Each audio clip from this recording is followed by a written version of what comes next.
ধনুরাশি। জুলাই মাসে আপনার কুণ্ডলিতে এমন একটা বিরল যোগ তৈরি হচ্ছে যা খুব কম মানুষের ভাগ্যে আসে। আপনার দ্বিতীয় ঘরের উপর একসাথে চারটি করে দৃষ্টি পড়ছে, বৃহস্পতি, শুক্র, রবি আর বুধ। এত বড় শক্তির দৃষ্টি একসাথে পড়া মানে আপনার আর্থিক ভিত এবার সত্যি মজবুত হতে চলছে।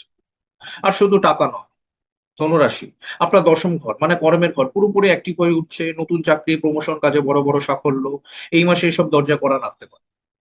যারা মাসের পর মাস কর্মক্ষেত্রে স্থবিরতে আটকে ছিলেন তাদের জন্য জুলাই মাসটা একটা বিরাট মোড় হতে চলছে। কিন্তু এই সুখবরের নিচে লুকিয়ে আছে একটা বড় সতর্কবার্তা। কারণ আপনার অষ্টম ঘর এই মুহূর্তে সক্রিয়, আর অষ্টম ঘর মানে জীবনে হঠাৎ বড় বড় পরিবর্তন। এটা ভালো কিছু হতে পারে, আবার আপনাকে সম্পূর্ণ অপ্রস্তুত করেও দিতে পারে। তার উপর বুধ রেট্রো হচ্ছে এই মাসে, মানে সিদ্ধান্তে ভুল, যোগাযোগের জটিলতা, চুক্তিতে সমস্যা, সবকিছুতে বাড়তি সতর্কতা দরকার। একটা তাড়াহুড়ার সিদ্ধান্ত আপনার পুরো সমীকরণ বদলে যেতে পারে।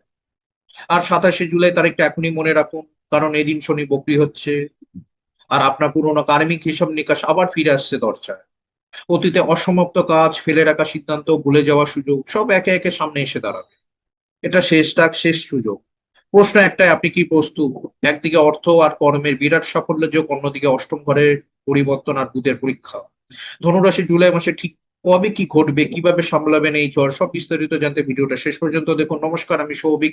আজকে ধনুরাশি এবং ধনু লগ্নের ক্ষেত্রে জুলাই 2026 কেমন যাবে সেই বিষয়ে বিস্তারিত আলোচনা করবো।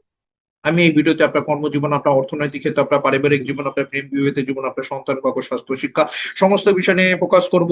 যারা শর্টকাট পদ্ধতিতে ভিডিও দেখে ইচ্ছুক তাদের জন্য কমেন্ট সেকশনে আমি টাইম স্ট্যাম্প করে দিয়েছি, গিয়ে দেখতে পারি।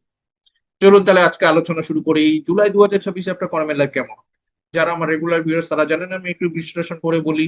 ওর জন্য কর্মের লাইফ দেখতে গেলে প্রথমে দশম ঘরের দিকে ফোকাস দিতে হবে। দশম ঘর হচ্ছে আলটিমেট কর্ম। ক্লিয়ার? সে আপনি চাকরি করছেন, ব্যবসা করছেন, যে কোনো প্রফেশনের সঙ্গে থাকুন, বা আপনি হাউস ওয়াইফ, বা আপনি স্টুডেন্ট, বা বেকার হয়ে বসে রয়েছেন, সবার আলটিমেট কর্মা কর্মক্ষেত্রে পরিবেশ কেমন হবে সবকিছু কিন্তু দশম ঘরের উপর নির্ভর করে। তারপরে অতিরিক্ত গভীর বিশ্লেষণের জন্য দশম ঘর ছাড়াও রয়েছে যারা চাকরি করে তাদের জন্য বিশ্বরাশি অবস্থান, অর্থাৎ ষষ্ঠ ঘর, যারা ব্যবসা করছে তাদের জন্য মিথুন রাশির অবস্থান অর্থাৎ সপ্তম ঘর, এবং সবশেষে গোচর শনির অবস্থানের উপর নির্ভর করবে জুলাই 2026 আপনার কর্মভাগ্য কেমন। দেখুন, এটা একটা জেনারেল প্রেডিকশন। তার কারণ হচ্ছে জেনারেল প্রেডিকশন, কারণ হচ্ছে আপনার ব্যক্তিগত জন্মছকে গ্রহের অবস্থানের উপর আর দশা এবং অন্তর্দশার উপর নির্ভর করবে টাইমিং অফ ইভেন্ট।